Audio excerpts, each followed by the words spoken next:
Baik, saya Mary Susanti, NPM 1906-0028 akan menjelaskan tentang asal-usul Minangkabau.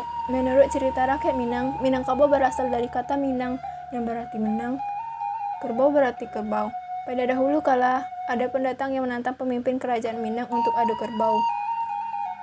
Dengan syarat jika yang menang adalah pemimpin dari pendatang tersebut, maka seluruh tanah kerajaan Minang akan berada di bawah kekuasaannya. Sementara jika yang menang adalah pemimpin kerajaan Minang, maka kapal milik pendatang itu dan seluruh isinya akan menjadi milik kerajaan Minang. Pemimpin kerajaan Minang ini merupakan orang yang cerdik dan pintar. Ia mencari anak kerbau yang masih menyusui. Kerbau tersebut dijauhi dari induknya sampai waktu pertandingan dimulai dan tidak lupa untuk memberikan besi runcing pada tanduk anak kerbau tersebut. Pada waktu pertandingan dimulai, anak kerbau tersebut berlari ke arah kerbau karena sudah tidak lama menyusui dan mengira bahwa kerbau tersebut adalah induknya, sehingga robeklah perut kerbau besar tersebut. Wilayah Minangkabau terdiri dari dua wilayah, yaitu Luhak Nantigo dan Luhak Rantau. Luhak Nantigo ini terdiri dari 3 wilayah pun. Yang pertama yaitu Luhak Tanah Datar, terdiri dari wilayah Lampok Tangkai Pariangan, Salapan Koto, 7 Langgam di Hilir, 5 Kaum 2 Balai Koto, 9 Koto di Dalam, Tanjung Nantigo, Lubuk Nantigo, Sungai Tarap 7 Batu, Langgam dan 7 Batipu 10 Koto, Lintau Busako 9 Koto. Luhak Agam terdiri dari Ampe Angke, Lawang Nantigo Balai, Nagari Sakaliliang Danau Maninjau.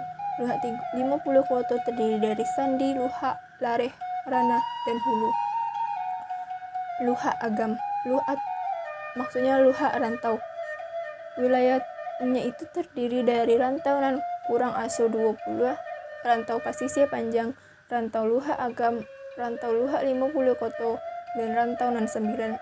Adat Minangkabau terdiri dari 4 tingkatan adat. Yang pertama yaitu adat dan sabana adat. Maksudnya di sini kenyataan yang berlaku dalam alam yang merupakan kodrat ilahi dan sesuatu yang telah dan terus berjalan sepanjang masa. Adat yang diadatkan yaitu segala sesuatu yang dirancang, dijalankan, dan diteruskan oleh nenek moyang dan menjadi peraturan bagi kehidupan masyarakat dari segala bidang. Adat yang teradat yaitu kebiasaan setempat yang dapat bertambah pada suatu tempat dan dapat pula hilang menurut kepentingan. Yang terakhir, adat istiadat yaitu kebiasaan yang sudah berlaku dalam suatu tempat yang berhubungan dengan tingkah laku dan kesenangan. Contoh adatnya yaitu Minangkabau mengenal sistem materialnya, di mana kepemilikan harta dan garis keturunan ditarik dari sisi ibu. Agama Minangkabau. Orang Minangkabau terkenal karena mempertahankan adat dan menganut ajaran Islam yang kuat. Keterkaitan ini terdapat dalam semboyan adat Basandi Syarak Basandi Kitabullah. Suku di Minangkabau. Menurut Tambo Alam Minangkabau, pada awal pembentukan budaya Minangkabau hanya terdapat 4 suku induk dan 2 keselarasan, yaitu suku Koto, suku Piliang, suku Bodi, dan suku Caniago. Suku ini berkembang secara terus-menerus dan terbagi dalam beberapa bentuk.